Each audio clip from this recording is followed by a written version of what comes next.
Muito boa noite a todos, sejam muito bem-vindos a mais um Andrew Jumper Live. Hoje, nesta segunda-feira, 31 de maio de 2021, falando sobre este tema importante da nossa tradição teológica, que é grandes temas da teologia reformada. Vamos falar sobre a teologia do pacto. É bem provável que você aí, quando viu a propaganda, não é? Da live de hoje, imaginou que o apresentador dessa live fosse o Dr. Mauro Meister e os entrevistados fôssemos eu e Dr. Eber Júnior. Se você pensou isso, quero dizer que você está enganado, não é? Os entrevistados desta noite serão o Dr. Mauro Meister e Dr. Eber Júnior, e eu vou ter o prazer, a alegria de conversar com esses irmãos e dirigir de alguma forma aqui o nosso tempo de reflexão. Quero agradecer a todos vocês que têm nos acompanhado todas as segundas-feiras. Muito obrigado pela sua companhia. Para nós do Andrew Jumper é uma honra ter você conosco, acompanhando essas lives todas as semanas. E nós queremos fazer aqui aqueles pedidos introdutórios regulares da nossa live. Toda semana nós fazemos esse pedido e temos um objetivo muito prático. Queremos que a mensagem que temos para transmitir chegue ao maior número de pessoas possível. Então, se você está aí conosco, não se esqueça de deixar o like no nosso vídeo, para colocá-lo aí em lugar de destaque nesse momento para as pessoas que eventualmente acessarem o YouTube, saber que nós já estamos ao vivo. E também não se esqueça de curtir o nosso canal. Assim você contribui para que a nossa mensagem possa também expandir. Mensagem que, na verdade, não é nossa, não é? Nós somos apenas os instrumentos através dos quais a mensagem do Senhor alcança outras pessoas. Aproveitando também para dizer que a nossa escola tem produzido material teológico já há muitos anos no Brasil, e a nossa revista, a revista Fides Reformata, está toda disponível online. Você pode acessar aí o site que está na sua tela, e você vai ter acesso a mais de 20 anos de artigo teológico produzido pela nossa escola, professores, alguns alunos, professores convidados, que escreveram ao longo desses anos. Estou aqui com o Dr. Mauro e o Dr. Eber Júnior. Quero já dar a eles a palavra para dar a boa noite, o boa noite deles a todos vocês que nos assistem nessa ocasião. Começando pelo chefe, né, Eber Júnior? Acha que é sábio? Então vamos... Claro, mas o duro aqui vai ser eu não ficar interferindo na apresentação do Felipe o tempo inteiro, entendeu? Mas ter o privilégio de ser entrevistado de vez em quando é bom, até porque eu falo demais quando entrevisto os outros. Então vai ser bom. Obrigado aí pela estarmos juntos e poder compartilhar desse tema tão legal e tão precioso ao coração de todos nós, com certeza, mas eu posso dizer que é um objeto de estudo para mim há muito, muito tempo, e dou graças a Deus por poder estudar esse tema. Também quero expressar minha alegria, agradecer pela apresentação do meu colega, o reverendo Dr. Felipe Fontes, e rogar a Deus que faça da nossa conversa aqui um tempo de reforçar conceitos que talvez você já saiba, mas quem sabe até afiar algumas ideias sobre esse conceito tão bonito e tão presente na Escritura. Né? Então, essa é a minha oração, é o que nós esperamos quando fazemos essas lives. Bem, pessoal, hoje à tarde eu abri lá uma caixinha de perguntas no Instagram. Eu ainda estou aprendendo a mexer com aquilo lá, mas abri uma caixinha lá para colher perguntas das pessoas a respeito dessa temática, a fim de fazer as perguntas aos colegas nessa noite. E eu quero dizer que as nossas perguntas, elas vêm majoritariamente do nosso público. Então, nós vamos hoje lidar aqui com questões que, de alguma forma, interessam diretamente as pessoas que têm nos assistido ao longo desse tempo. Então, apareceram muitas perguntas, será impossível responder todas as perguntas. Se por acaso você fez uma pergunta lá e ela não for respondida, não fique bravo. Depois o Dr. Mauro pode usar lá o Instagram dele, Dr. Heber Júnior também, para responder alguma pergunta, se eventualmente eles quiserem.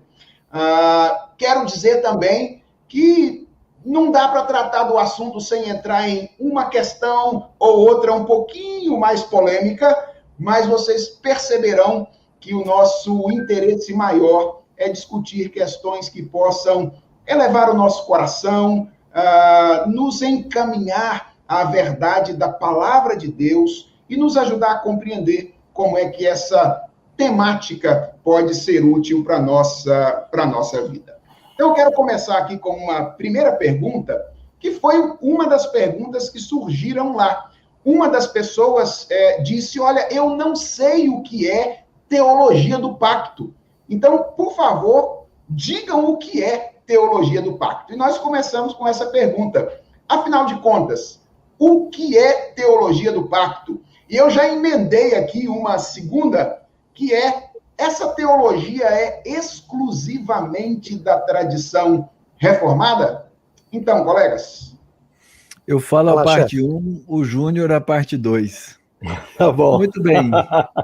A palavra pacto na Escritura, ela aparece muitas vezes. No Antigo Testamento, ela aparece 299 vezes na sua forma hebraica, nem sempre como um pacto divino-humano, mas a maioria das vezes, sim, fala ou reflete o conceito ou a ideia de que Deus estabelece, e aqui já estou definindo, um relacionamento com os seres que ele criou à sua imagem e semelhança.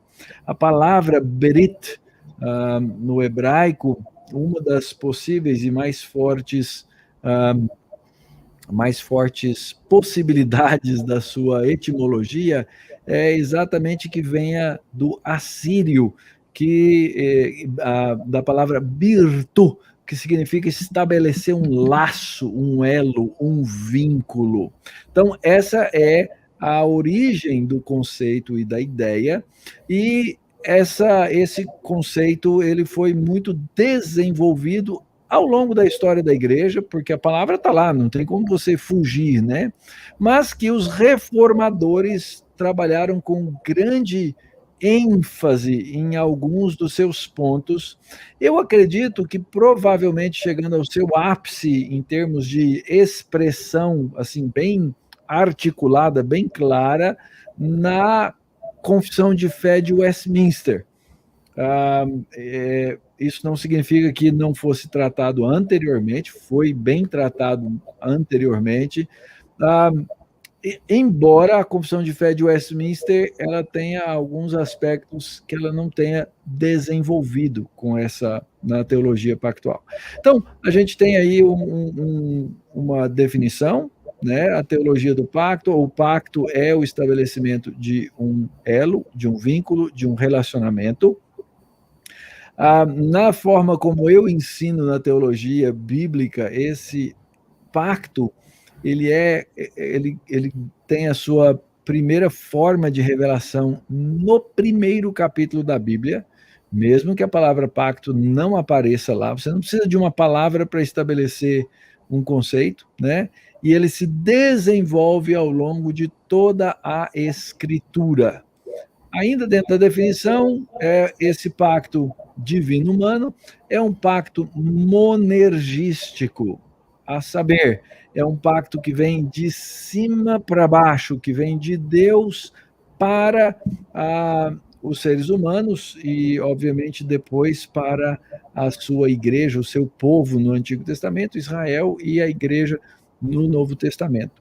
O que mais aí dentro dessa definição que a gente ainda pode trabalhar é o fato de que esse pacto ele é desenvolvido, ele é progressiva e organicamente revelado ao longo de toda a história, de toda a narrativa bíblica. Júnior, completa aí para nós.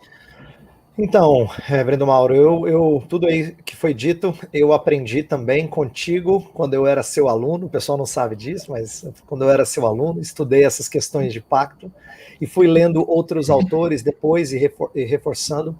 E uma das coisas que eu aprendi, que eu acho que só complementa, não vai em nada em contrário ao que o Dr. Mauro Meister colocou, é que pacto é um tipo de relacionamento. Quando eu falo um tipo de relacionamento, eu quero dizer assim, Deus poderia relacionar-se de outra forma, mas ele resolve relacionar-se de forma a fazer aliança conosco.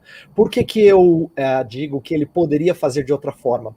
Porque a Confissão de Fé de Westminster, que é um documento que expressa uma boa parte da tradição reformada do século XVII, para quem não conhece, né, fala que Deus foi condescendente, foi voluntariamente condescendente, isto é, ele se rebaixou para entrar numa aliança em que ele se amarra a nós. Ele não precisava ter feito isso. Mas os autores reformados lá atrás entenderam que quando Deus fez aliança, como disse o Dr. Mauro, já no jardim, quando o homem foi criado, não é? Que Deus foi condescendente, voluntariamente condescendente. Ele baixou-se ao nível do homem para fazer aliança com ele. Baixar-se, como bem disse o Dr. Mauro, não significa que Deus se torna igual a nós, porque ele ainda é a parte soberana da aliança. É ele quem estabelece todas as condições da aliança.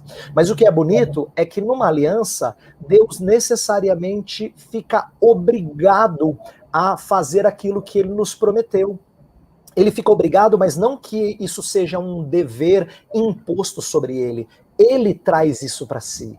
Deus quer se prender a nós, se amarrar a nós. Então essa é uma das belezas e já é o começo do espanto dessa doutrina. Pensar que Deus poderia ser apenas o nosso Criador e nós teríamos obrigações diante dele e ainda assim ele resolve se amarrar a nós de forma a expressar vida e amor, não é desejar que nós experimentemos da sua vida e do seu amor. Então eu acho que eu só complementaria isso em termos de definição, e já para emendar a segunda parte da pergunta, ela é exclusivamente reformada? Bem, o conceito de pacto não, porque ele aparece na escritura, muita gente trata dele. Mas quem desenvolveu de uma maneira muito distinta foram os reformados, isso é inegável. Isso, pra vocês terem uma ideia, o conceito de pacto aparece um pouquinho na patrística, aparece um pouquinho na Idade Média, mas a partir de debates do período da Reforma do século XVI, esse tema ganha muita proeminência, e principalmente pela ala reformada. Grupos como os luteranos ou os anabatistas falaram muito pouco disso, e não passou a fazer parte da doutrina deles, do sistema de doutrina, como se tornou parte no caso dos reformados. Então ela é exclusivamente reformada enquanto estrutura doutrinária, sim, embora o conceito de pacto seja trabalhado por outros cristãos. Mas como estrutura que organiza coisas, ela apareceu sim na tradição reformada. Interessante. Ainda tentando ajudar aqui a quem nos perguntou ou pediu uma definição de teologia do pacto, um dos sinônimos de pacto é aliança, certo? Aliança. Aliança também é aquele anel que nós costumamos usar no dedo, não é? Quando nós nos casamos. Aqui está a minha aliança, não é? Eu poderia dizer que o casamento é a ilustração mais clara que a gente tem desse conceito na nossa experiência particular? O que vocês acham disso? Olha, eu gosto muito da ideia, do conceito e da ilustração, até porque essa relação de Cristo e a igreja é apontada diretamente pelo apóstolo Paulo como um casamento, né? Aliás, na escritura toda como um casamento. E eu tenho que mostrar a aliança e falar muito sério, até porque minha esposa está aqui do lado, Então, não é motivo que a gente possa muito brincar. Mas eu costumo dizer o seguinte, a comparação com o casamento, ela é muito bacana porque ela nos dá pontos de contato direto e pontos de contraste para entender a teologia do pacto. Então, por exemplo, para que a minha esposa se casasse comigo, eu pedi a ela em casamento e ela precisou aceitar. No caso do pacto divino humano, quando Deus estabelece monergisticamente o pacto, e é um pacto de amor, o ser humano poderia até dizer, e disse depois, eu não quero participar da brincadeira, mas ele automaticamente ou imediatamente cairia debaixo da maldição do pacto. Então, ele não tinha opção de não relacionar-se com o Criador pactualmente. Deus criou o homem e resolveu criar o homem dentro da estrutura pactual. E aí nós agimos pactualmente porque Deus nos criou assim. Então, ele estabelece o casamento e ele faz o casamento um pacto. A gente faz vários tipos de pactos. Se você for alugar, assinar um contrato, são pactos. Só que são pactos mútuos, né? E no casamento, um outro ponto interessante que eu acho bem legal de explorar quando dou aulas sobre pacto é o fato de que a motivação do pacto matrimonial deve ser o amor, um compromisso de amor, né? Que é a motivação de Deus para o pacto divino humano. Ele resolve casar, ele resolve amar, ele resolve criar para si um povo. E a história da Bíblia vai terminar com essa ilustração, né? O casamento, as bodas do Cordeiro se consumando, né? É muito bonita essa história, muito linda. Reverendo Mauro, eu diria assim, indo nessa mesma linha, de que casamento ajuda a gente a alinhar até alguns elementos de aliança que talvez a gente precise repetir para ajudar as pessoas a entenderem. Eu falo de elementos assim, aliança sempre envolve partes, né? Você tem que ter partes que entram nessa aliança. Quando Jó fala de uma maneira metafórica que ele fez aliança com os seus olhos, ele está tratando como se fosse um outro ente. Ele está dizendo para o olho assim, ó, não olhe indevidamente para uma moça. Ele fala isso, né? Ele diz, eu fiz uma aliança com os meus olhos para não olhar de forma impura para a mulher. E essa é uma linguagem metafórica em que ele está como se ele estivesse conversando com outra pessoa, porque primeiro o pacto envolve partes, mas pacto também tem cerimônia, tem promessas, tem juramentos. E quando a gente fala desse anel aqui, não é? A gente está se referindo a um sinal. É claro que a nossa teologia não considera o casamento um sacramento, mas a ideia de a gente ter algo que sela essa aliança ilustra como é que alianças na Escritura sempre tiveram sinais que selaram. Deus sempre quis dar concretude para os homens para representar aquela promessa que tinha sido feita. Então, o exemplo mais claro que todo mundo lembra, em primeiro lugar, é o arco, né? No caso da aliança com Noé. Mas você tem isso com Abraão também, com a circuncisão, você tem isso com Moisés. A arca é chamada de a Arca da Aliança, né? E tem tanta coisa que aparece em cada aliança que é esse sinal, é esse lembrete das promessas de Deus. Então, eu só queria terminar dizendo que quando a gente fala de partes, fala de condições, de cerimônia, de juramento, de promessas e de sacramento, nós estamos falando de elementos que compõem uma aliança. E muito interessante. Não sei se a gente vai conseguir sair da primeira pergunta, mas já que a gente entrou, né, nessa parte do casamento, Êxodo 19, eu vou falar sobre isso numa conferência essa semana. Êxodo 19, que é o texto imediatamente anterior aos 10 mandamentos, né? Quando Deus diz, vocês serão serão nação santa, sacerdócio real, existe uma expressãozinha lá que é muito legal, que é a expressão segular. no hebraico, que significa, que é traduzida para nós como uma propriedade exclusiva. Eu sempre ilustro isso como os olhos, já que o Júnior usou essa ideia aí, né? Os olhos do noivo para a noiva. Essa é minha, ninguém encosta a mão, porque existe esse sentido de propriedade mesmo, né? No caso de um pacto de um casal, propriedade mútua. Paulo fala isso, o corpo da mulher não pertence à mulher, mas ao marido, e o corpo do marido pertence e vice-versa, né? Então essa propriedade exclusiva é o ciúmes, é o zelo que Deus tem pelo seu povo e pela sua igreja. Mas vamos adiante. Muito bom, muito interessante. O Júnior mencionou ali agora há pouco diferentes alianças, não é? Diferentes pactos que acontecem em toda a Escritura.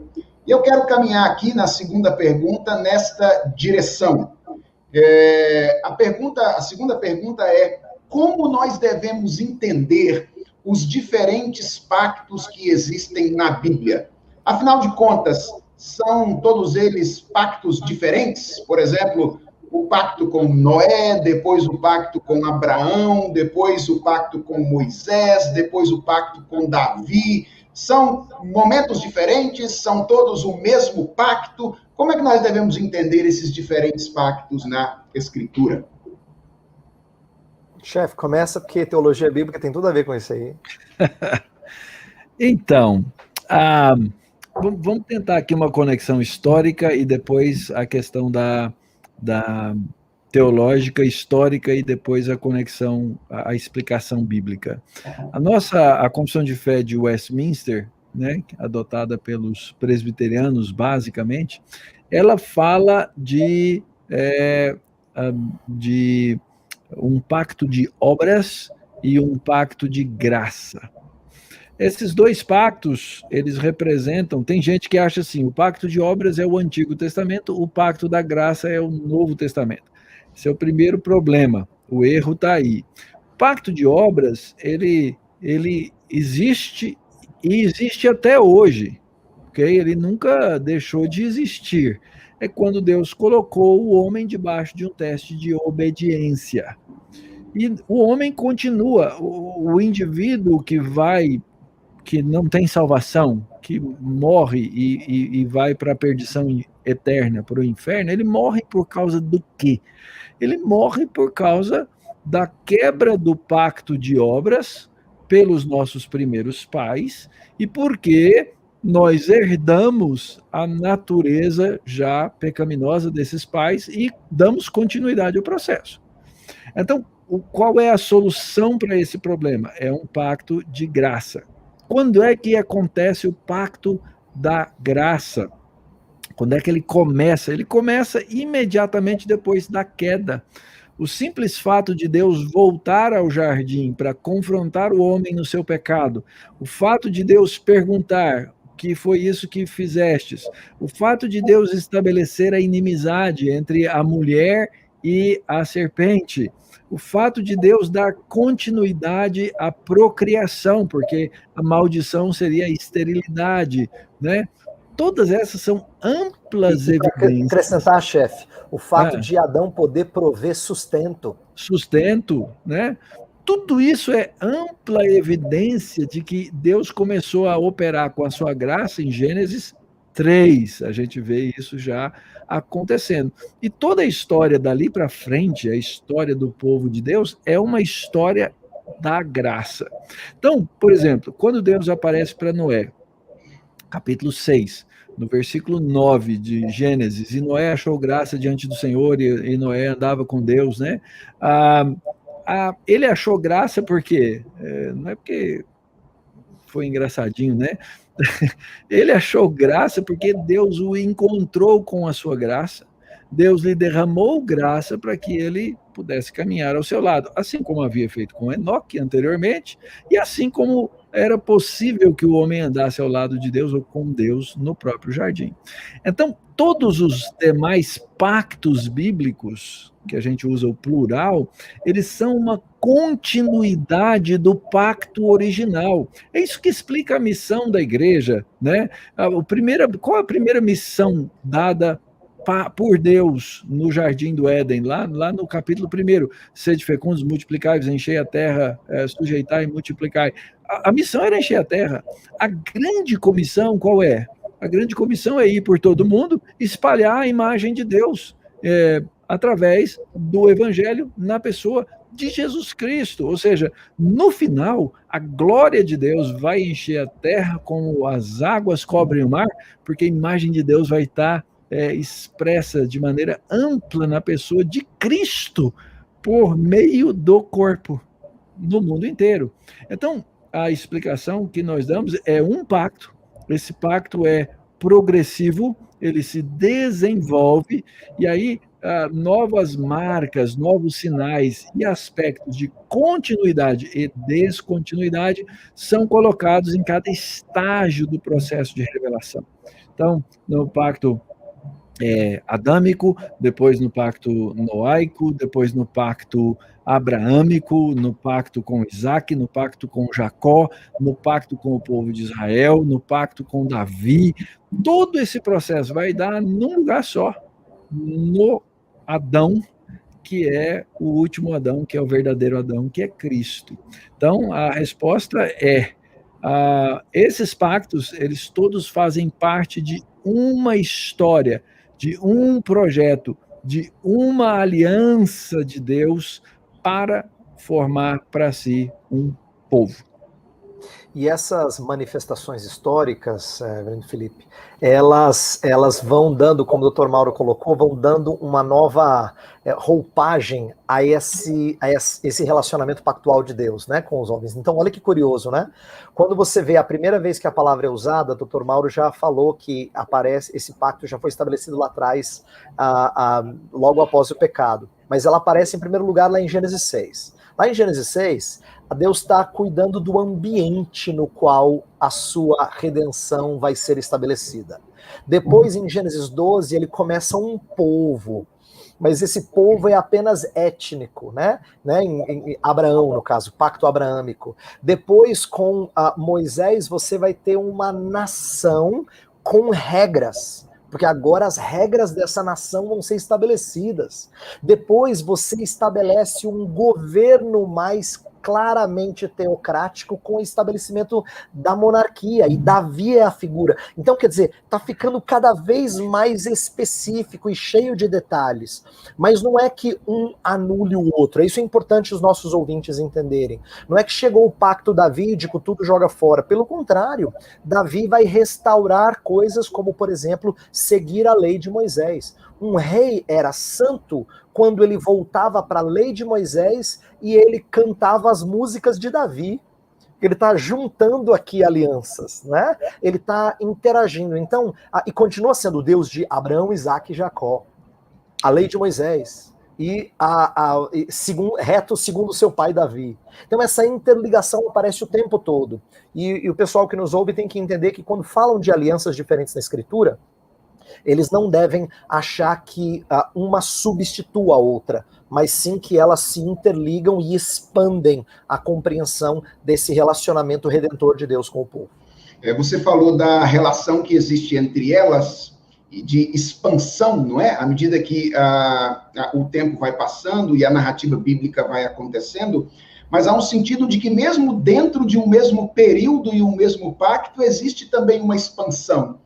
Eu me lembro, por exemplo, aqui do pacto com Abraão e de como, à medida que Deus vai se relacionando com ele, coisas novas vão acontecendo e ele vai recebendo informações diferentes.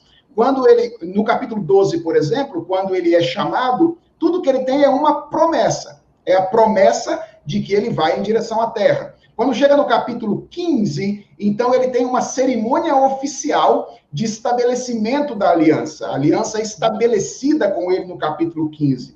E aí, quando chega no capítulo 17, então ele tem um sinal. Agora a circuncisão é estabelecida e ele tem o sinal do pacto agora estabelecido ali. Então, mesmo dentro dos momentos, né, parece que há uma espécie de expansão gradual que Deus vai fazendo no relacionamento com esses mediadores do pacto. Tá certo falar assim, doutor Mauro? Tá certo.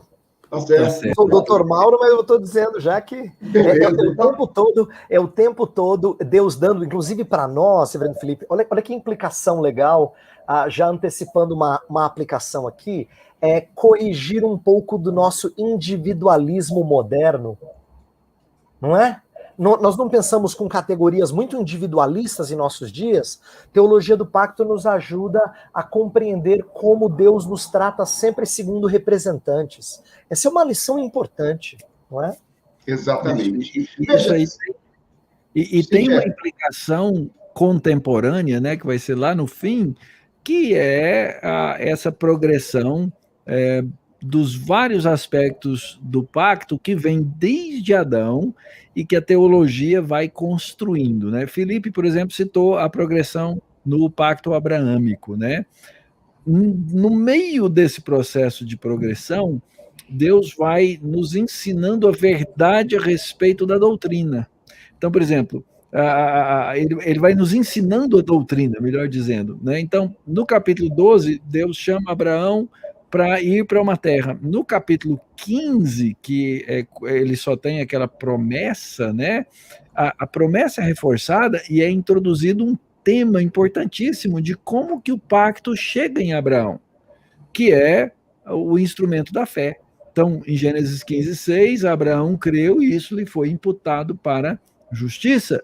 Ou seja, você tem ali a semente da doutrina da justificação pela fé no processo da imputação, e isso vem de um lugar que a maioria das pessoas não sabe. Eu levei muitos anos para entender isso, né? A gente acha que o elemento fé é ou evangélico ou neotestamentário, né? Quando, na verdade, em Gênesis 15 já estava lá o elemento fé. Mas a gente esquece que Adão, ele foi criado para crer. Adão foi criado para o exercício da fé. Ele estava ali, Deus disse, olha, faz isso, isso, isso e isso. Creia. E quando a serpente chegou e fez a sua indecente proposta, o que nossos primeiros pais manifestaram?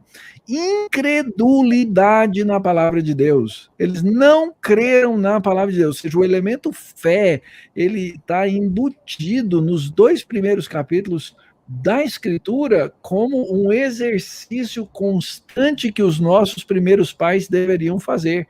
E porque eles quebraram o elemento da fé, eles também deixaram de cumprir a mediação plena da aliança, né? Então, eu acho esse um aspecto bem interessante no progresso da revelação. Olha, o Jairo está dizendo aqui que com essas alianças, não é, com esse conceito de aliança, a gente começa a ler com outros olhos o tão desconhecido livro de Gênesis. Eu diria que nós começamos a ler com diferentes olhos a Escritura, não é? Porque se eu estou entendendo bem, a doutrina do pacto é, de certa forma, uma maneira, ou nos ajuda com uma maneira de lermos a Escritura e integrarmos o ensino bíblico. Agora, a gente sabe que ela não é a única maneira de fazer isso, não é? Existem outras formas de fazer isso. E, em geral, as pessoas veem como 2 perspectivas rivais, no sentido de integrar aí o ensino bíblico, aquilo que a gente está chamando aqui de a teologia do pacto, e o dispensacionalismo, ou a perspectiva dispensacionalista. É isso mesmo? São 2 abordagens, assim, antagônicas, rivais, no sentido de compreender o ensino bíblico. Em que se distingue a teologia do pacto e o dispensacionalismo? Começa, Júnior, eu começo? Eu começo, daí o chefe vai dar uma caprichada. É o seguinte, é importante a gente compreender que o conceito de aliança, ele aparece em todo mundo que está estudando a Escritura. E o conceito de dispensação também. Tá? Então, primeira coisa que a gente tem que entender para as pessoas que nos ouvem é que reformados falam de dispensações há muito tempo e dispensacionalistas também falam de alianças. Então, não é que um trata de aliança e o outro não trata de aliança, um trata de dispensação, o outro não trata de dispensação. São termos que foram usados ao longo do desenvolvimento da doutrina. Aliança é um termo bíblico, e dispensação, que também aparece na Escritura, é usada na teologia para falar de segmentos, vamos dizer assim, não é? Então, como é que o reformado tratou de dispensações? Ele tratou de um pacto da graça, como o Dr. Mauro já explicou, com várias dispensações. Então, você tem uma percepção diferente na época de Moisés que você tinha no tempo abraâmico.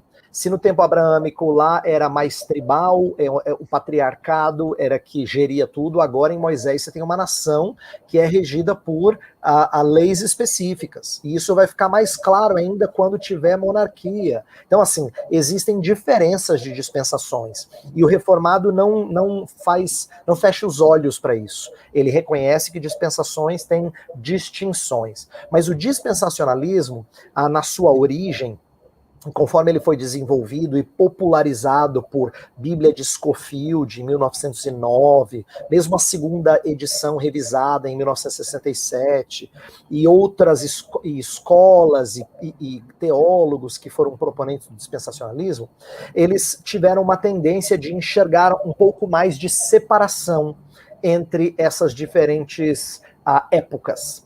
Principalmente, não somente, mas principalmente entre o final do Antigo Testamento e a Nova Aliança. Porque a Nova Aliança seria uma dispensação desconectada de tudo, exatamente por fazer uma distinção entre Israel e o povo neotestamentário chamado de igreja. Então o dispensacionalismo, ele criou um pouco mais de segmentação, onde o reformado entendia que havia diferenças, mas sempre com um fio condutor amarrando essas coisas. Então, para as pessoas que nos ouvem entenderem diferença, o dispensacionalismo fala de aliança? Fala, mas ele enxerga mais diferenças entre as alianças históricas.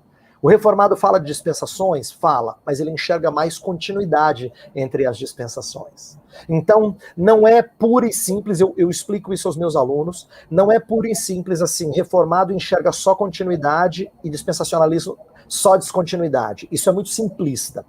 Todo mundo enxerga elementos de continuidade e descontinuidade, mas a verdade é que dispensacionalistas pesam um pouco mais a questão de descontinuidades e reformados aliancistas enfatizam mais essa ideia de continuidade. Tá? Ok. Eu acho importante uma ênfase aqui, um detalhe. Muitas vezes, quando a gente fala no campo reformado sobre dispensacionalismo, a gente tem algumas reações, às vezes até violentas.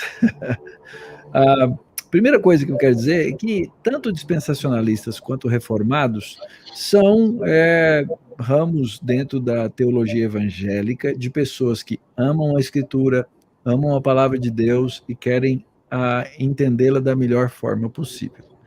Dito essa coisa, é fato que são duas maneiras bem diferentes de entender a mensagem que estrutura a Escritura como um todo. Então, os dispensacionalistas entendem que esses momentos pactuais são dispensações, como o Weber disse, cheias de descontinuidade, é quase que um fim abrupto para um novo começo. Quando a teologia do pacto, ela tenta trazer uma continuidade muito mais expressa, clara na Escritura, entre os momentos pactuais e até entre o Antigo e o Novo Testamento. Então, esse é um elemento importante de ser entendido. Também é importante, importante lembrar que dentro do próprio dispensacionalismo, Heber também citou, o início da popularização do dispensacionalismo com a Bíblia anotada de Scofield no começo do século passado, houve muita mudança de perspectiva. Então, hoje se fala de dispensacionalismo progressivo, dispensacionalismo pactual. Existe um livrinho, um capítulo no livro de Palmer Robertson, que fala bastante sobre isso. Eu sempre recomendo a leitura aos meus alunos, né? Qual das duas estrutura a mensagem da Bíblia? Pactos ou dispensações? E ele explica bastante esse tema ali. Então, assim... Fala o livro, chefe, para as pessoas que não conhecem. O Cristo dos Pactos, de Palmer Robertson, tá? É um dos capítulos. É um excelente livro de teologia bíblica. Geralmente as pessoas perguntam assim, qual um livro que eu posso usar para dar aula na escola dominical sobre esse tema e introduzir? Eu recomendo o Cristo dos Pactos como uma boa introdução.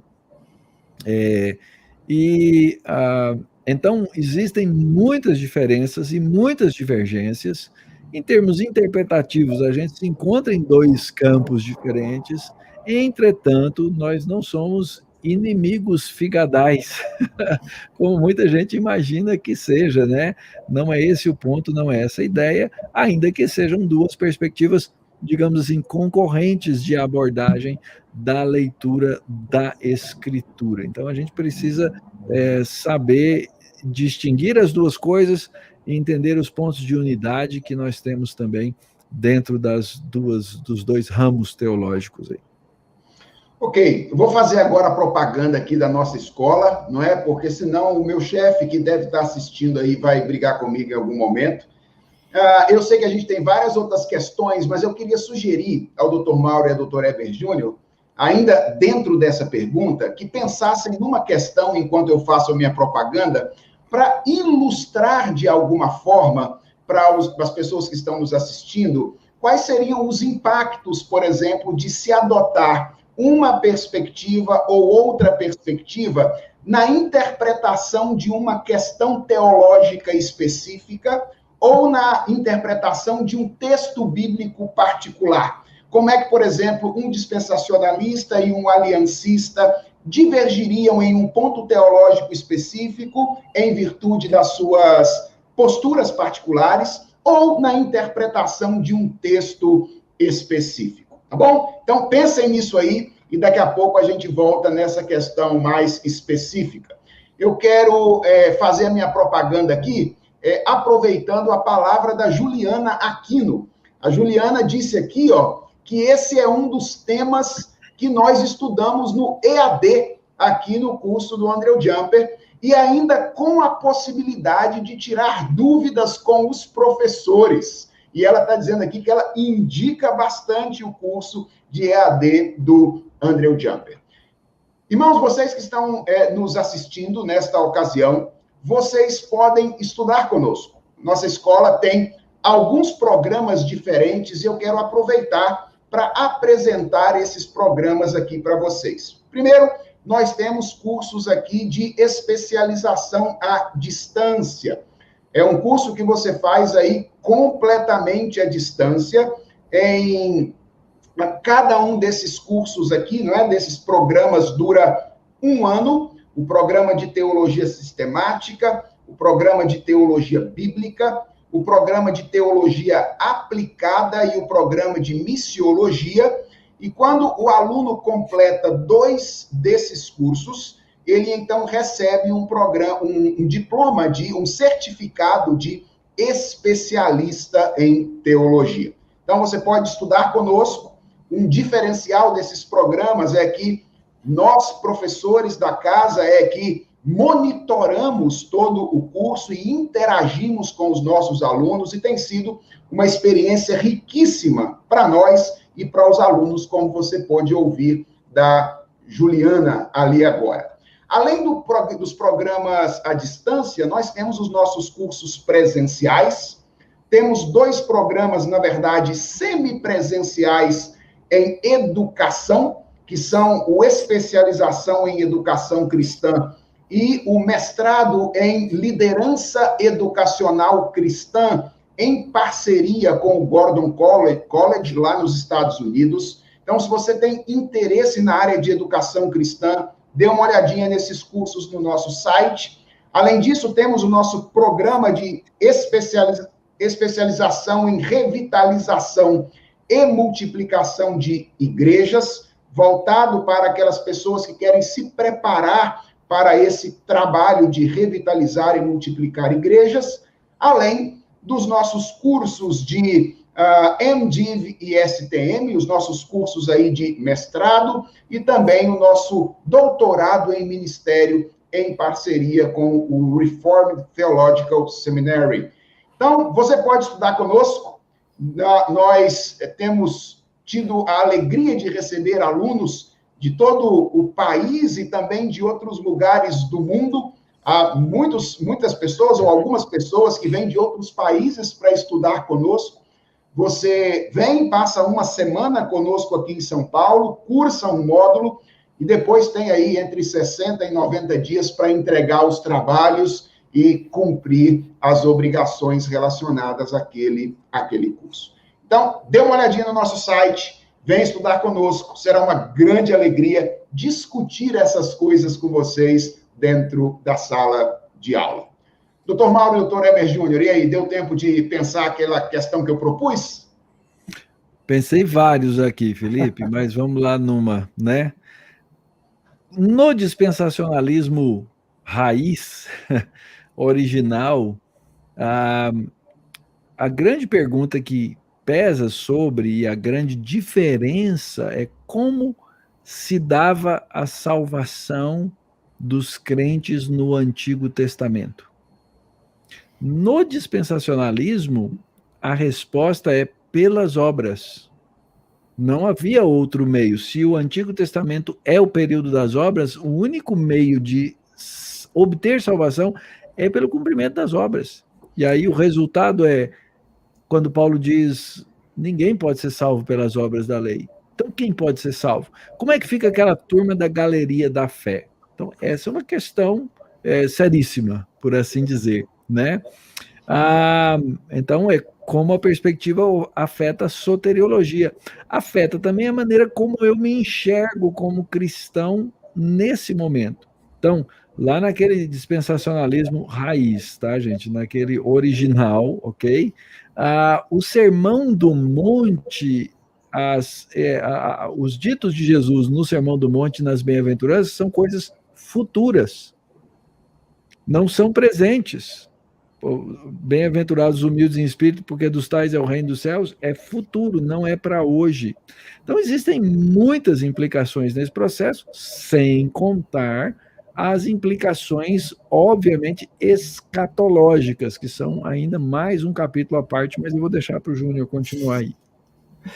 Então, Felipe, daria para ir longe nessa, mas é melhor a gente ser sucinto. Eu vou dar alguns exemplos aqui.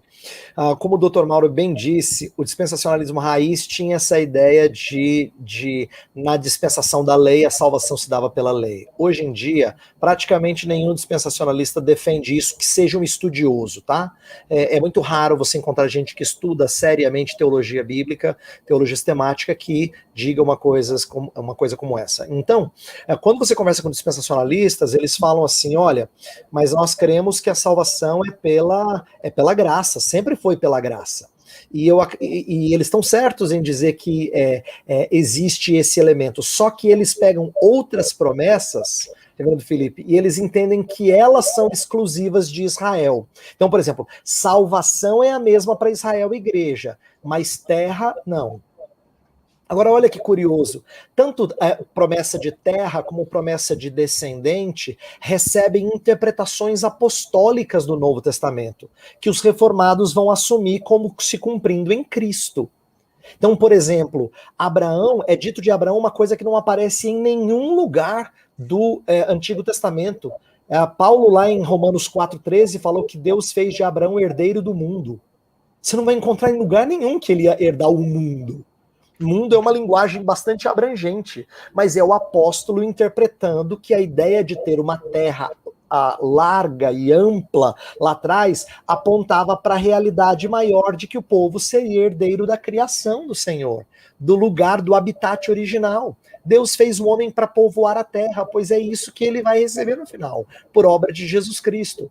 Então, o reformado, o conceito de aliança, vai levar muito a sério a ideia de como os apóstolos interpretam essa ideia.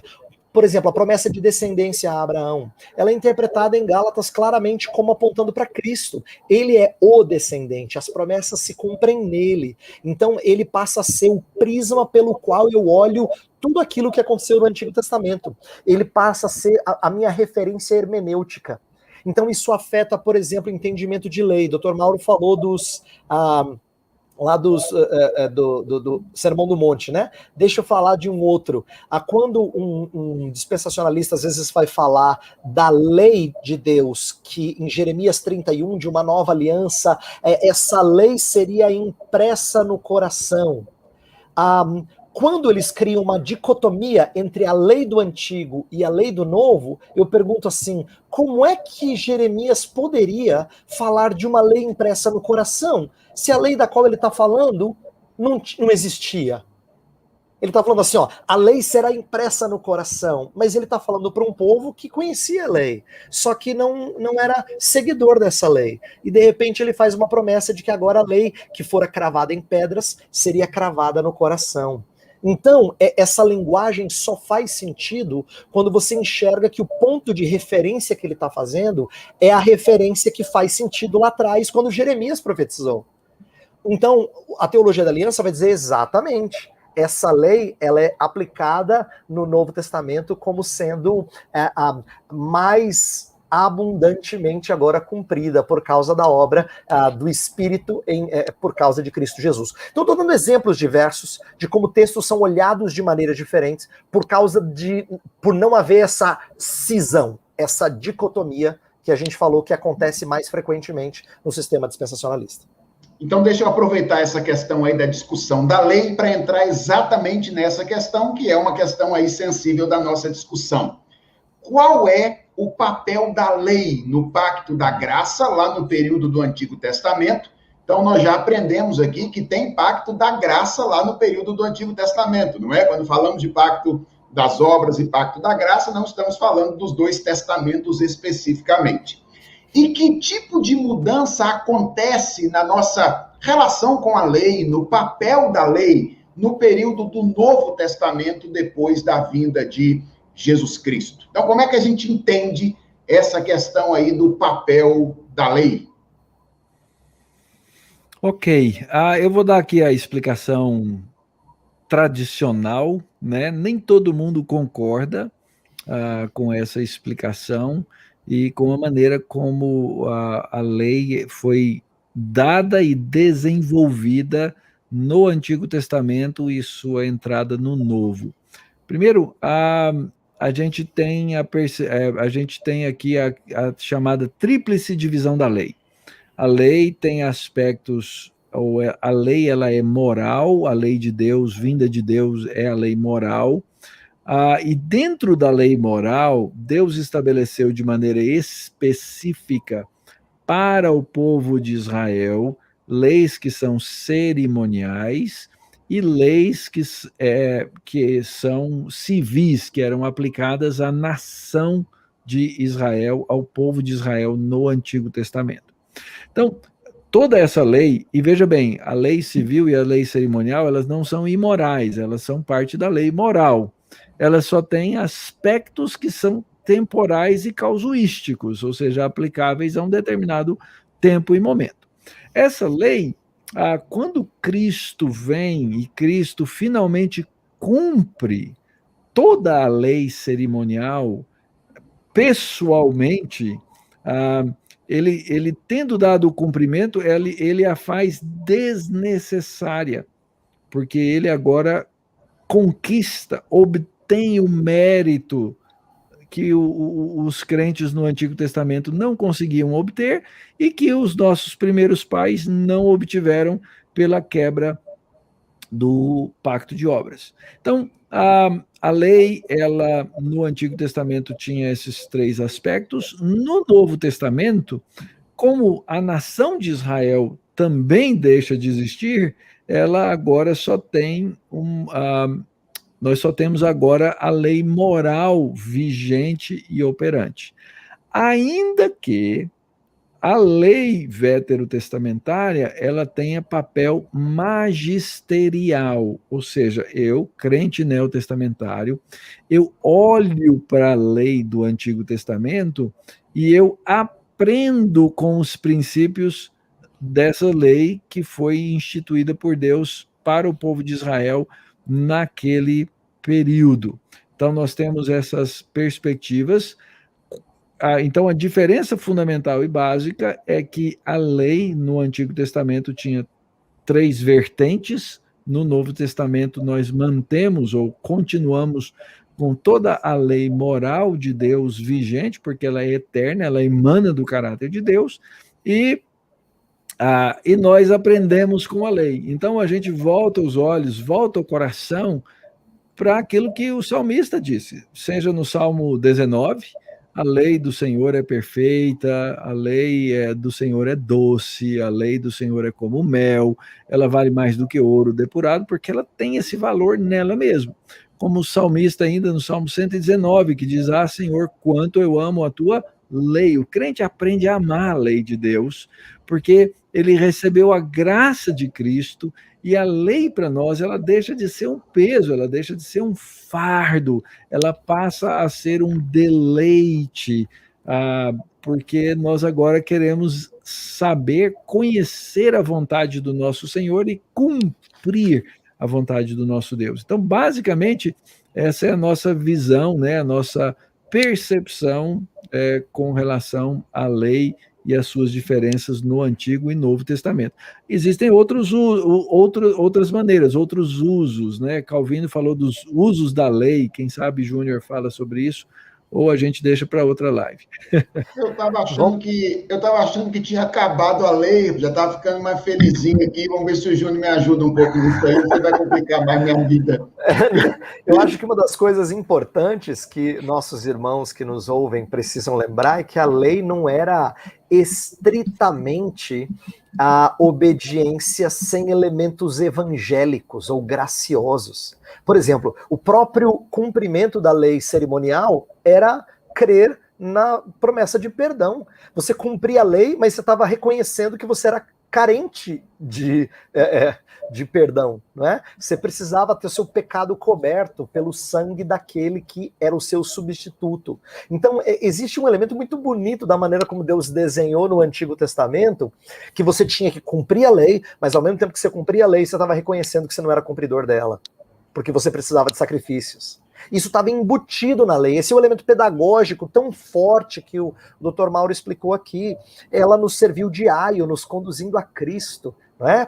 Paulo vai dizer aos Gálatas, ela nos conduz porque ela é reveladora de várias coisas, inclusive da nossa impureza e da nossa necessidade de um Salvador. Então, quando o Salvador vem, esses elementos todos para os quais a lei apontava, não fazem mais sentido eles serem cumpridos, serem realizados. Então, que tipo de mudança tem no Novo Testamento, que era parte da pergunta colocada aí?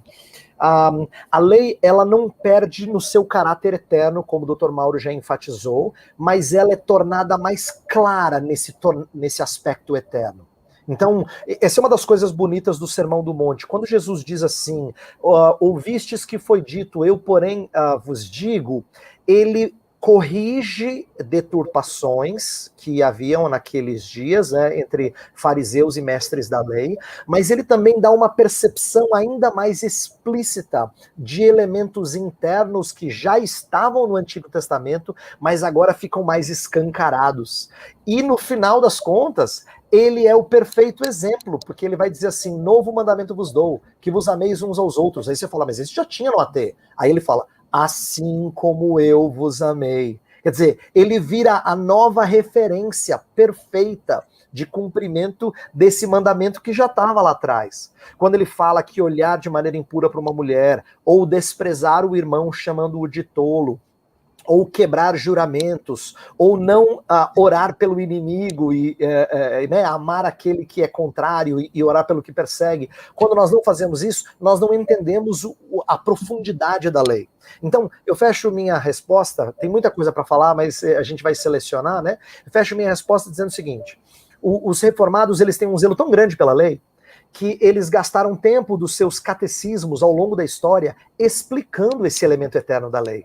Dizendo assim, ó, a lei, ela nos ensina a fazer isso, mas ela proíbe isso.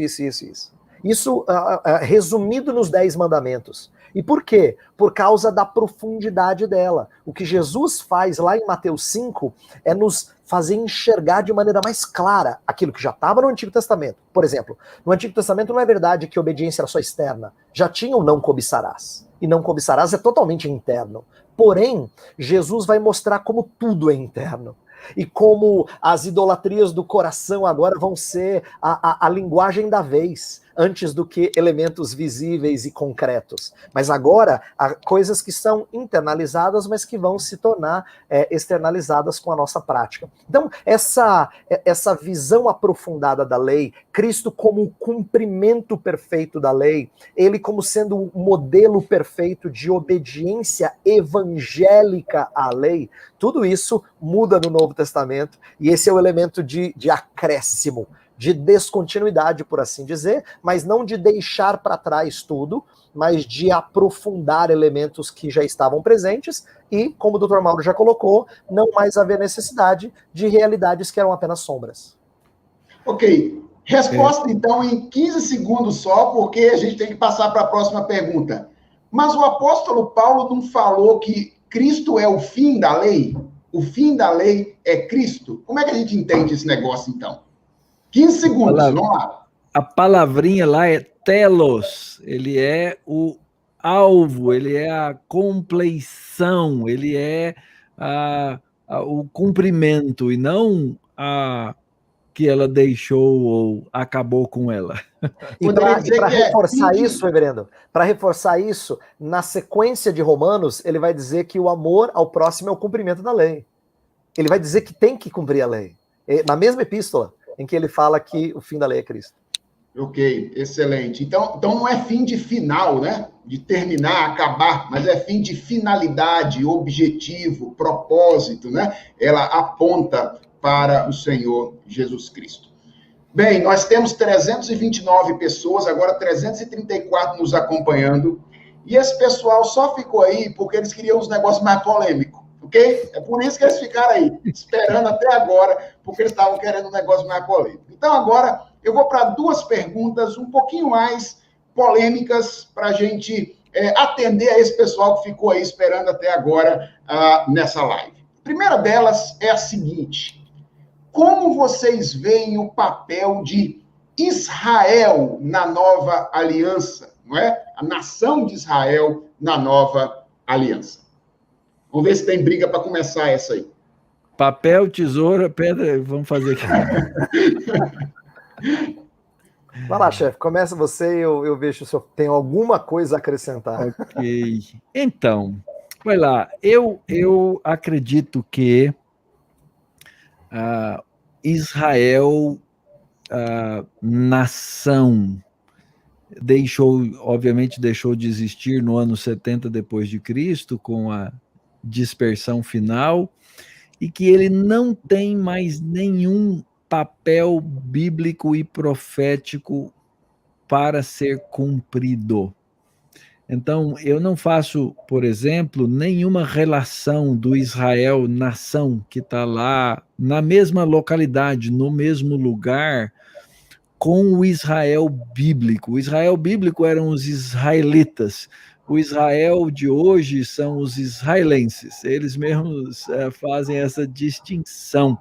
A nação israelense que existe hoje é uma nação muito secular, é um judaísmo muito distante da proposta da fé bíblica. E ainda digo, se você me perguntar, mas o senhor então não é um sionista? Eu sou um sionista político, eu acredito que Israel deve estar naquele lugar, que o povo judeu precisa de um lugar para viver e que historicamente eles têm raízes e que de 1948 a ONU resolveu essa questão, mas aquilo ali não tem solução, né? Não tem, não tem uma solução viável. Alguns vão argumentar, mas e todo Israel será salvo significa o quê? Eu caminho muito diretamente para a questão de Israel é a igreja, então toda a igreja de Cristo será salva. Existe um papel de salvação ainda existe uma promessa de salvação para os judeus no final da história, no final da redenção. Muitos colegas, muitos teólogos acreditam nisso. Eu ainda não fui convencido, ainda estou esperando o meu momento de convencimento dessa questão.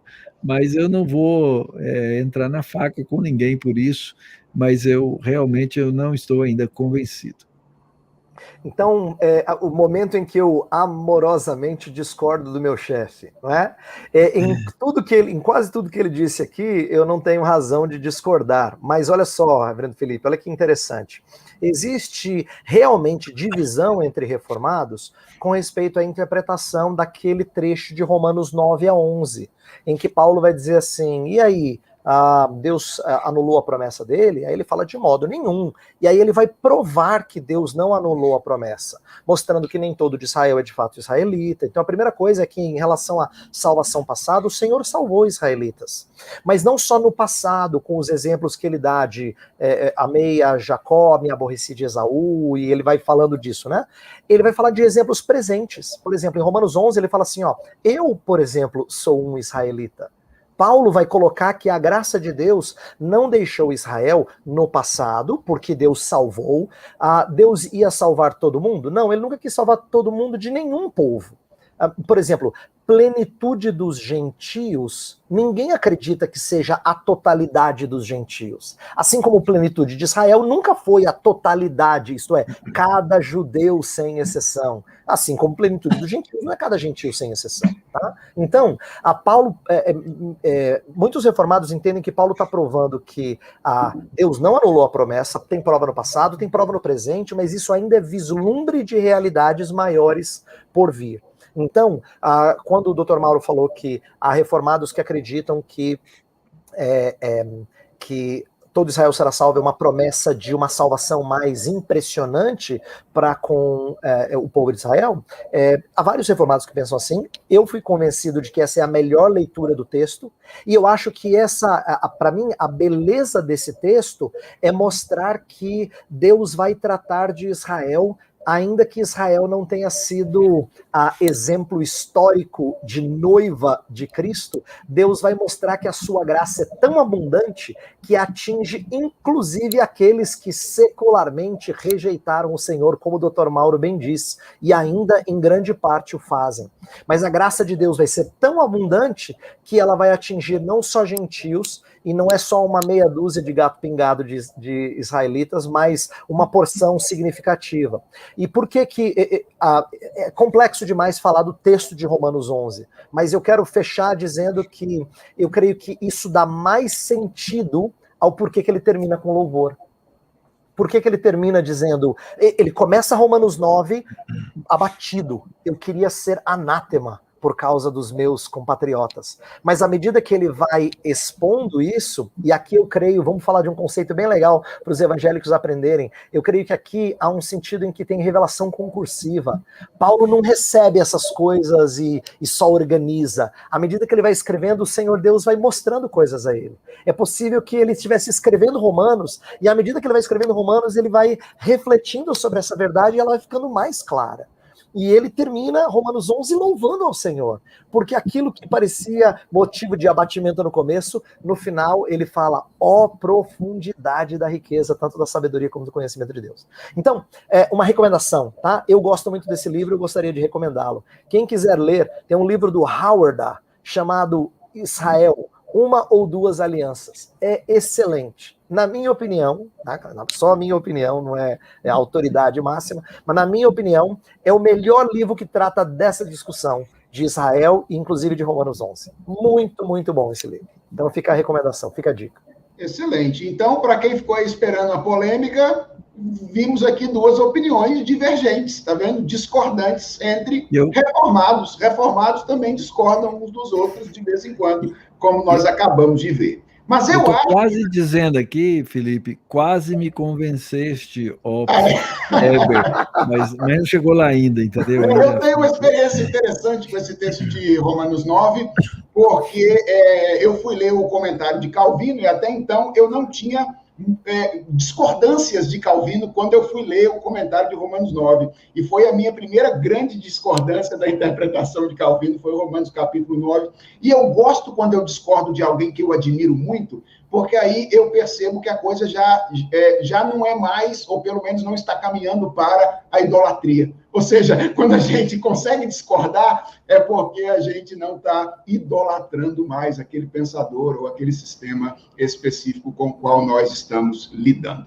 Acho que na segunda questão aqui, um pouquinho mais polêmica, talvez não haja muitas discordâncias entre nossos dois participantes de hoje aqui, Dr. Mauro e Dr. Heber Júnior. A segunda questão é essa. A teologia do pacto, ela implica necessariamente o pedobatismo. Para quem não sabe o que é o pedobatismo, é o batismo de crianças. E, na verdade, eu quero fazer um adendo aqui. Não é verdade que nós presbiterianos batizamos crianças, ok? Não é verdade. Nós batizamos crianças filhas do povo de Deus, filhas do pacto. Não é qualquer criança que chega lá que vai receber o batismo, não. São crianças filhas do pacto. Então, como o Dr. Mauro começou a primeira, quero começar com o Dr. Heber Júnior essa segunda, se a teologia do pacto implica o batismo infantil. Então, acho legal a gente fazer algumas considerações históricas antes de algumas colocações teológicas, e aí o reverendo Mauro vai poder expandir nisso com certeza. Mas eu queria deixar os nossos ouvintes cientes de que o conceito de aliança nasce na discussão da reforma por causa desse debate. Então, Zwinglio e depois Bullinger, que foram dois reformadores lá no século XVI, em Zurique, eles estão desenvolvendo teologia da aliança por causa da discussão com grupos anabatistas acerca do batismo de filhos da aliança, no caso, filhos de pais crentes, né? Então, ela se desenvolve nesse contexto, por isso que desde o início a teologia reformada ela tem essa relação de discutir os sacramentos, tanto a ceia quanto o batismo, e fazer essa relação e entender pedobatismo. Então, historicamente, tem essa raiz. Porém, é legal eu falar isso para os nossos ouvintes saberem, se desenvolveu também um grupo de pessoas que não eram pedobatistas, mas que eram bastante concordes em vários aspectos da teologia do pacto.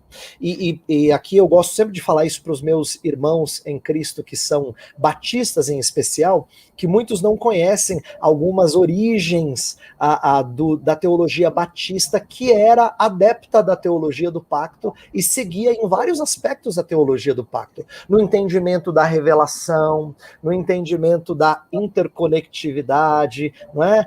No entendimento de promessas ao povo de Deus que vão se tornar mais plenas em Cristo, feitas lá no Antigo Testamento, mas mais plenas em Cristo. Então, existe sim defensores de uma teologia do pacto que não endossaram o batismo de filhos de crentes, no caso o pedobatismo, mas eles sempre foram a exceção.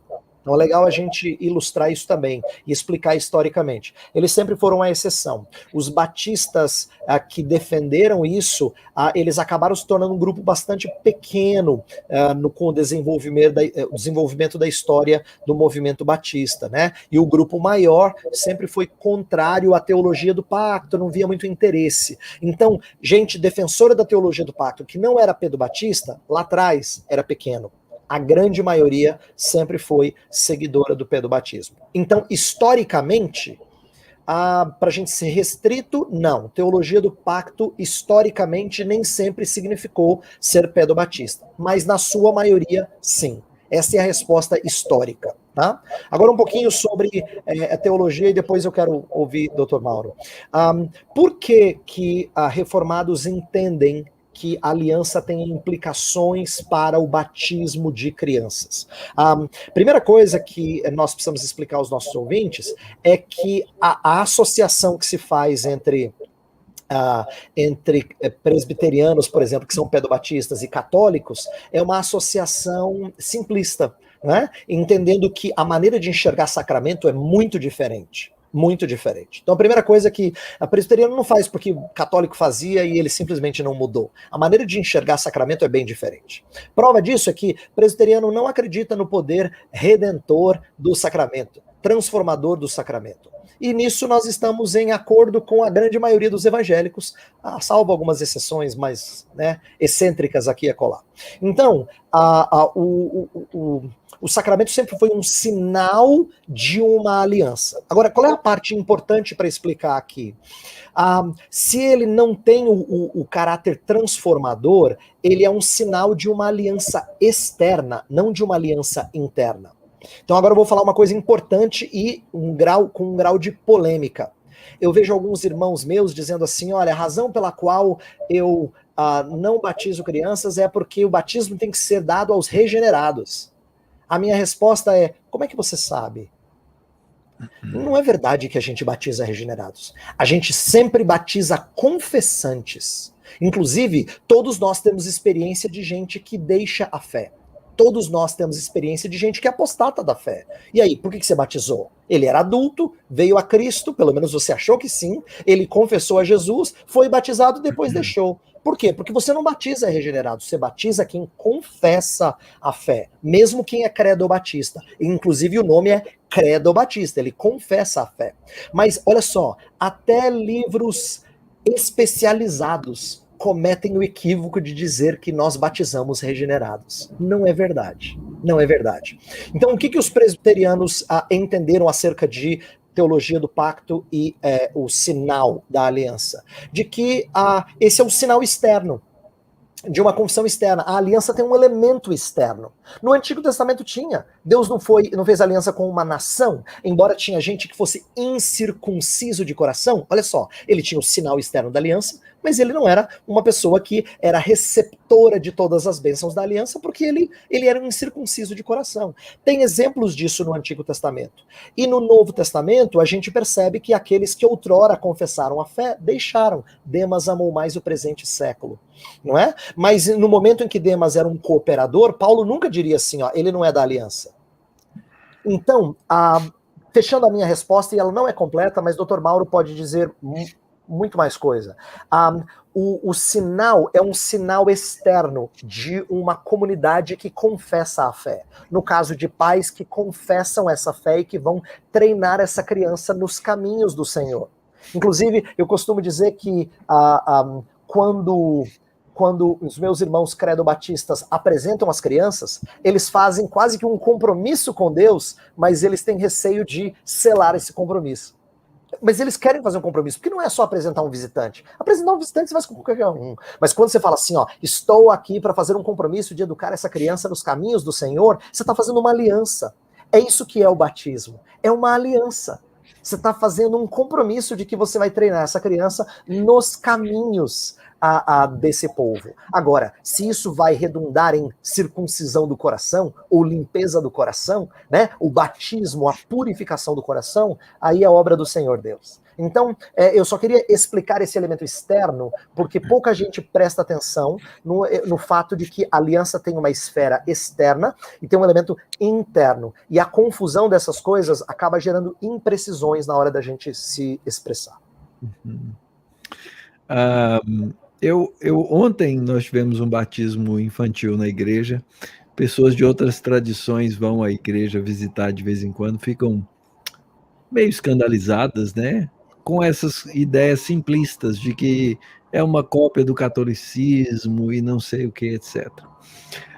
Nós batizamos ontem o Paulo, 5 anos de idade, os pais foram recebidos como membros da igreja, e lá na nossa igreja nós temos um pacto de membresia, que é uma coisa muito fácil de se entender dentro do presbiterianismo. Tanto é que quando a gente batiza uma criança na igreja presbiteriana, a gente pergunta ou a gente pede à comunidade que faça um compromisso junto com os pais de educar aquela criança nos caminhos do Senhor, ser cooperativos para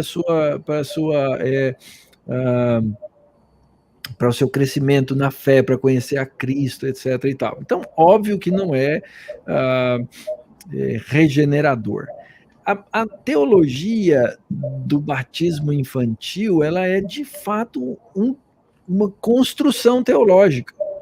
E aqui no meu simplismo maior, a maneira como eu costumo explicar é o seguinte: dentro dos aspectos de continuidade e descontinuidade da teologia do Antigo para o Novo Testamento, foram mantidos dois aspectos indicados pelo Senhor, pelos apóstolos e pela igreja primitiva, que são os nossos dois sacramentos.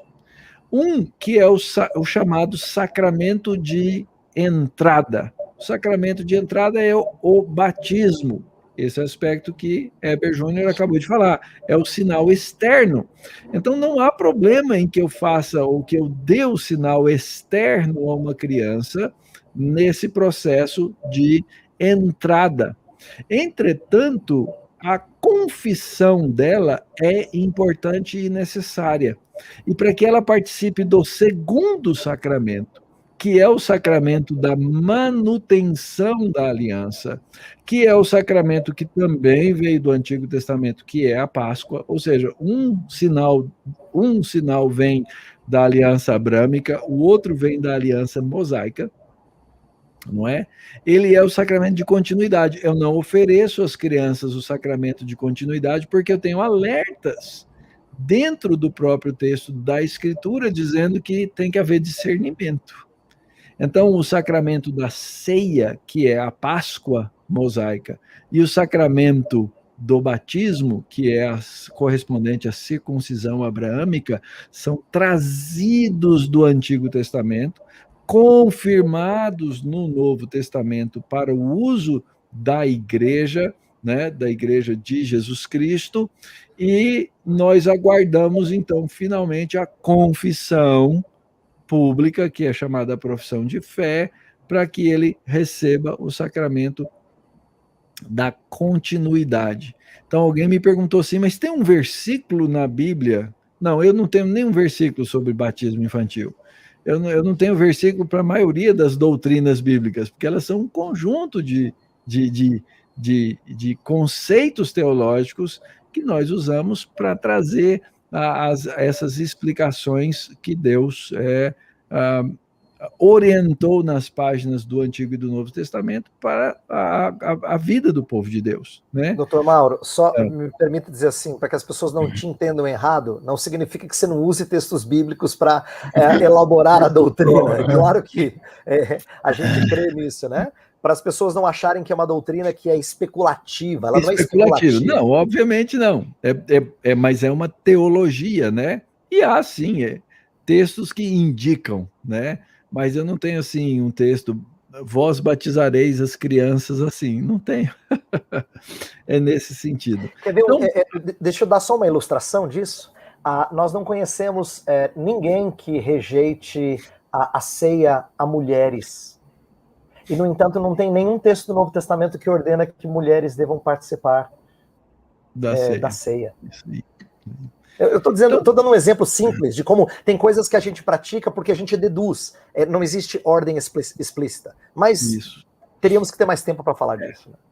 Então, se alguém, voltando à pergunta, né, necessariamente a teologia da aliança necessariamente implica em pedobatismo, vai lá, na minha estrutura mental, tudo indica e aponta que sim, não é? E é por isso que nós temos denominações e igrejas diferentes com ênfases diferentes, né? Os batistas que são credo-batistas, eles rejeitam essa ideia. Nós, presbiterianos e outras tradições reformadas, desde o começo da Reforma Protestante, adotamos essas práticas porque cremos, acreditamos que elas têm forte base e fundamento na Escritura. É claro que a nossa subjetividade não é argumento para a gente praticar nada. Mas eu preciso fazer uma confissão para vocês. Eu tenho cerca de 15 ou 16 anos de ministério e eu já vi alguns casos de pessoas que foram batizados na infância e que foram depois à profissão de fé livremente na idade adulta, na idade da juventude. E eu confesso a vocês que eu nunca consegui ver um caso desse sem me emocionar, pela manifestação da fidelidade de Deus ao longo da história, manifestando a sua graça, a sua misericórdia, através do trabalho pedagógico dos pais que educaram os filhos no caminho do Senhor, trazendo os seus filhos à fé posteriormente. Então, se existe uma coisa legal de ser presbiteriano nesse particular, é experimentar um pouquinho assim essa manifestação bem palpável, né, da fidelidade, da graça de Deus na nossa comunidade de fé ao longo do nosso ministério pastoral. Bem, eu tenho aqui uma última questão, nós estamos chegando já a quase 1h30 de conversa, e tem sido muito rica aqui a interação, o chat está cheio de gente aqui agradecendo pela nossa conversa e pelo bate-papo, e eu também tenho me deleitado aqui, viu, colegas, na conversa com vocês. E eu quero encerrar com tristeza o nosso bate-papo aqui com uma pergunta que é: quais são os aspectos práticos que nós podemos extrair da doutrina do pacto para a vida cristã? E eu vou emendar uma segunda aqui, que é pedir a vocês para indicar pelo menos 1 ou 2 textos para as pessoas serem introduzidas nessa discussão a respeito da teologia da aliança. Então vamos para essa última questão mais prática. Reverendo Felipe, eu vou tomar a dianteira, deixar meu chefe falar por último, porque eu quero fazer uma conexão com a pergunta imediatamente anterior e que você fez uma aplicação bonita acerca da sua experiência ministerial, que é a seguinte: tem uma coisa muito preciosa na teologia da aliança que eu quero resgatar aqui, que é o elemento de coletividade. Dr. Mauro lembrou bem que quando nós batizamos as crianças, a igreja faz uma aliança juntamente com os pais diante de Deus, porque Deus está tratando o seu povo nessa aliança, não é? Tratando o seu povo. Então existe um elemento de coletividade ali. Não existe padrinho, nem madrinha, existe uma igreja inteira dando apoio a esses pais na educação cristã dos seus filhos. Existe um elemento também de coletividade na própria família. Quando pais se colocam como instrumentos de Deus na criação desses filhos da aliança, eles estão entendendo que Deus não fez só aliança com eles, mas a aliança envolve descendência. Então é com eles e com os seus filhos. Todas as suas atitudes perante Deus terão implicações coletivas. Por que eu estou enfatizando isso? O evangelicalismo, reverendo Felipe, é muito individualista.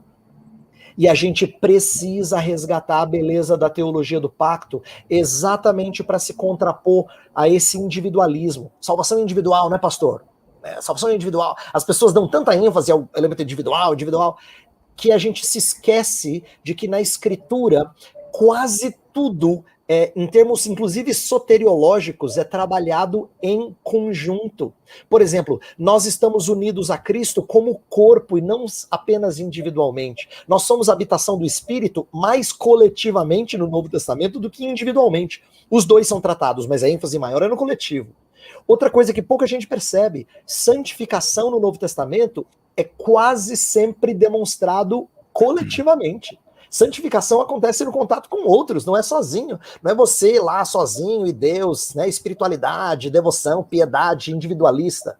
Então, olha como a teologia evangélica, ela tem um certo elemento de individualismo que é danoso.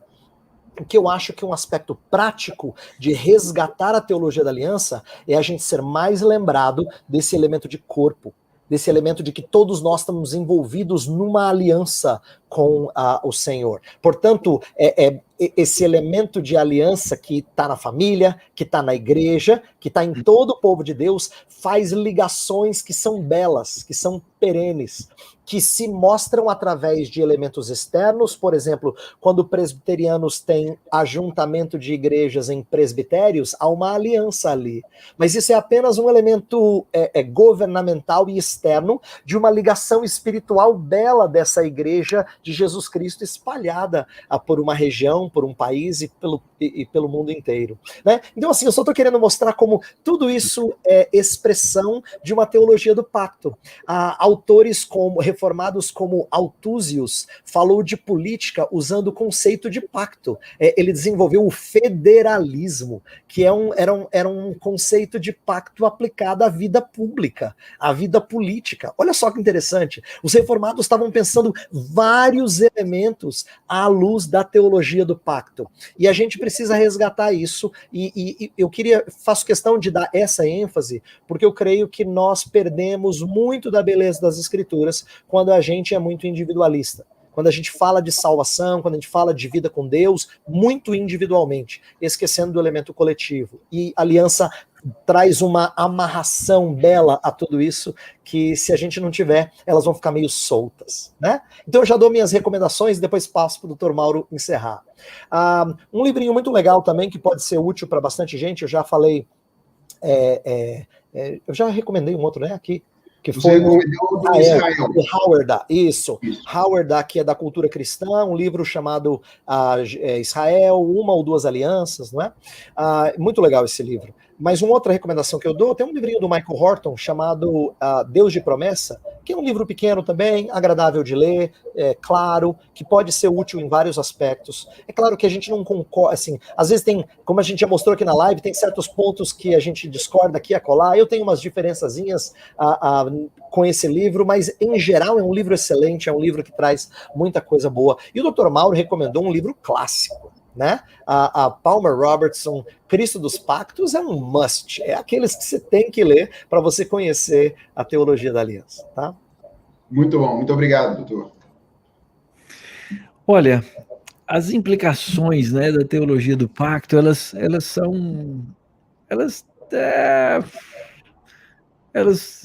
têm tentáculos para todo lado.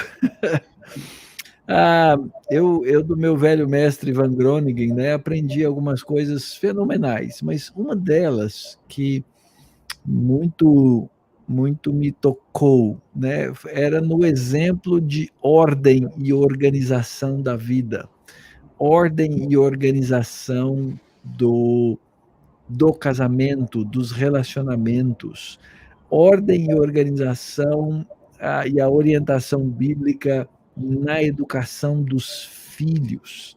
Então, por exemplo, Van Groningen, o primeiro livrinho de Van Groningen publicado no Brasil chama-se Família da Aliança. Pega esse livro, compra lá na Cultura Cristã e lê. Você não vai enxergar mais a sua família e as suas relações como agente do pacto de Deus da mesma maneira. Não tem jeito. Alguém perguntou aqui, fala aí sobre alguma coisa sobre o marido bíblico. Ok, tá aí, o Cristo é o Família da Aliança, né? É um livrinho antigo, mas que é fundamental nesse processo. A teologia da aliança te traz uma consciência nova dessas coisas que o Júnior acabou de falar, né? Sobre o conceito da coletividade. O culto como uma manifestação do povo de Deus, que não é eu e Deus, porque isso é o que gera o desigrejado, isso que gera esse individualismo que já foi citado, mas é o povo de Deus reunido corporativamente, numa missão corporativa. Então, tudo isso é implicação da teologia do pacto. Acho que uma das áreas mais impressionantes, né, que a gente tem, e que é muito bacana quando a gente descobre, né, é quando a gente descobre os chamados mandatos pactuais, que são uma divisão didática da maneira como você enxerga a sua relação com Deus, a sua relação no casamento e a sua relação com o cosmos, com o mundo criado por Deus. Então, isso também eu dou os cursos de teologia bíblica, né, e vou trabalhando com os alunos quando a parte chata das definições ali, quando chega na aula sobre os mandatos pactuais, né, muitos alunos relatam, e eu relato que foi assim também comigo, né, é como se caíssem escamas dos olhos, fala, uau, como é que eu nunca tinha entendido isso a partir da escritura, né? Então, são coisas muito práticas, você se descobrir como um agente do pacto de Deus na cultura, na política, na arte, ou seja, você vai passar a desenvolver uma cosmovisão, a área aí dos meus 2 colegas, ou seja, se você não tem uma boa teologia bíblica, você não tem como desenvolver cosmovisão bíblica. Aproveito para citar essas implicações. Felipe tem um livro sobre educação, família, igreja e escola. Heber Júnior lançou agora obra fantástica. Os jovens da igreja lá da Barra Funda estão estudando, né? Amando a Deus no mundo.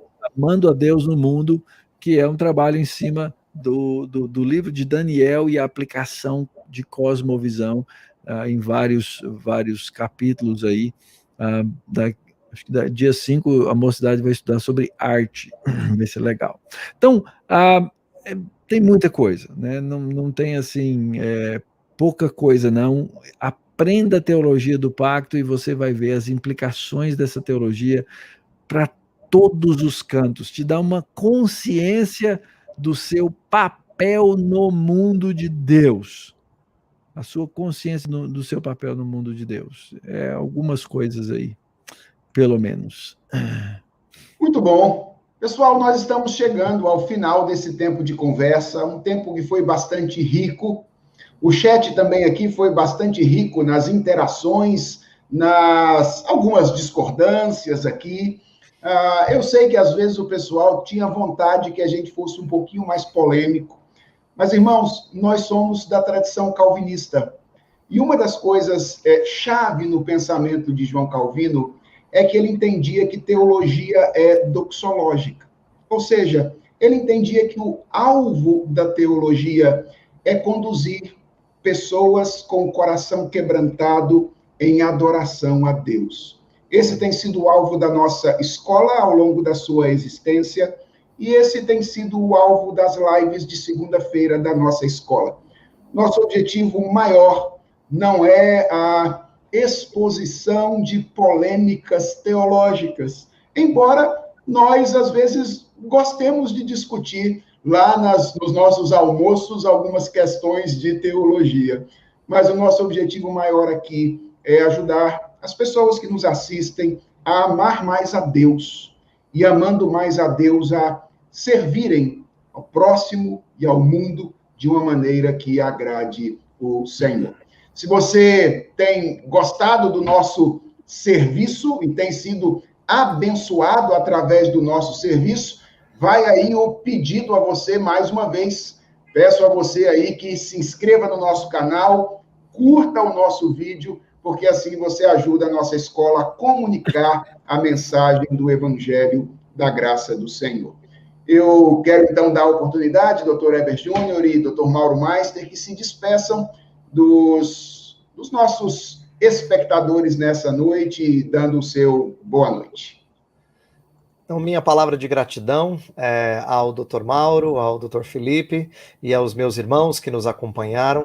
Espero que tenha sido um tempo de boa reflexão, de reforçar aspectos que talvez você já cria e esclarecer, e para aqueles que foram confrontados, espero que a gente tenha sido caridoso e claro o suficiente para você ponderar. Nosso desejo é promover a unidade do povo de Deus, como o professor Felipe deixou bem claro, não é? Deus abençoe vocês e espero que vocês aprendam cada vez mais de um conceito bíblico do qual a gente não pode fugir. Nosso Deus é um Deus de aliança e a gente tem que aprender mais sobre esse assunto. Heber Júnior citou o texto de Felipe também, lá de Gênesis 15, e alguém fez uma pergunta aqui no chat que eu vi, por que Gênesis 15, 17 era o texto preferido de R.C. Sproul? O texto de Gênesis 15, 17 fala de um sinal do pacto ou da aliança abrâmica, de uma confirmação de promessa.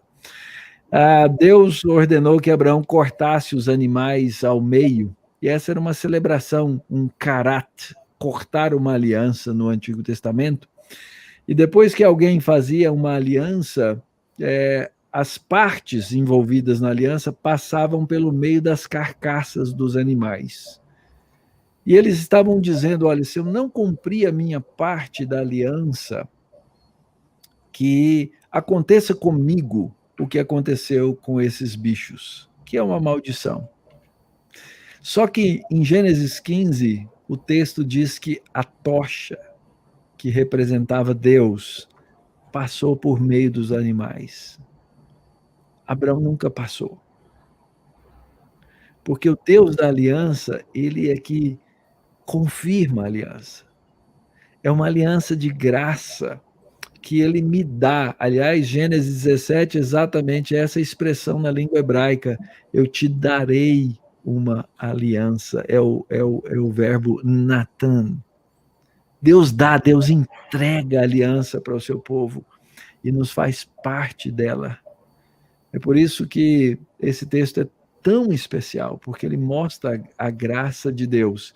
E se você tem um pouquinho de história na vida da igreja, você já cantou o famoso hino Ao Deus de Abrão, louvai. Ele diz assim, meu Deus por si jurou. É Deus que jura. Eu nele confiei. E aí, então, o que acontece? É para o céu que preparou que eu subirei. Sua face eu hei de ver, confiado em seu amor, e então, para sempre engrandecer o meu Redentor. Esse é o Deus da aliança, é o Deus de Abraão, é o Deus de Felipe Fontes, Deus de Heber Júnior, meu Deus, Deus do seu povo, o nosso Deus. Que ele te guie, querido, que ele te abençoe ricamente. É isso aí, meus irmãos, um grande abraço para vocês, para todos que nos acompanharam, até a próxima vista. Lembrem-se que na quarta-feira nós temos a nossa devocional. Se Deus quiser, nos veremos lá. Se Ele não quiser que nos vejamos aqui, nos veremos na eternidade. É certo, porque Ele é o Deus de aliança. Um grande abraço, fique com Deus, até a próxima, se Deus quiser.